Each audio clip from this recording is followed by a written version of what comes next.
selama kita diberikan kesempatan untuk bisa keliling Sumatera Barat, bahwa ada yang bisa kita pahami di balik budaya dan alam Minangkabau, di mana di dalam estetika alam Minangkabau terdapat nilai-nilai kesederhanaan dan kewibawaan. Keindahan alam Minangkabau di setiap daerah itu sangatlah relatif, bahwa setiap daerah pasti memiliki tempat-tempat yang indah. Itu sebabnya terasa tidak komplit menikmati alam Minangkabau kalau kita hanya terfokus pada satu tempat saja. Sekecil apapun momen, maka nikmatilah kelok.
Di balik alamnya yang indah, Minangkabau juga memiliki berbagai macam jenis kuliner yang enak dan lezat-lezat.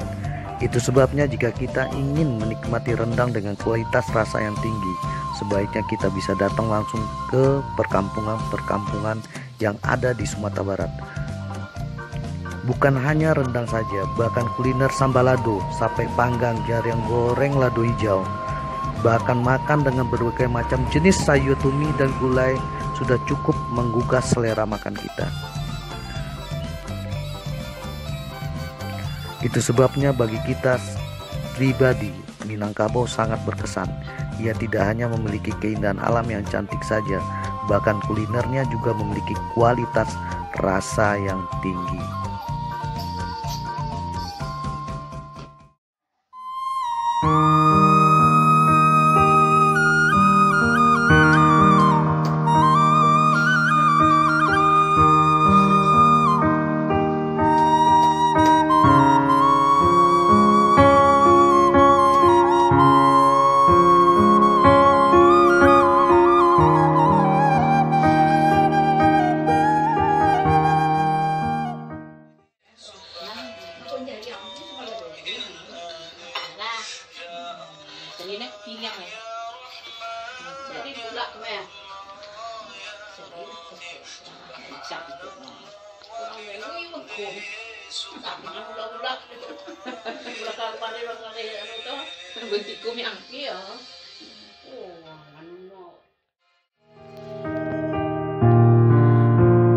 Jika malam tiba, sedih terdengar kisah jutangi, ratu tangi hati nan tinggal,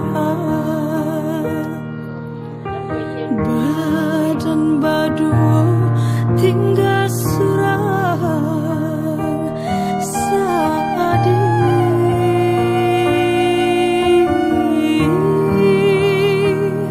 Hingga lama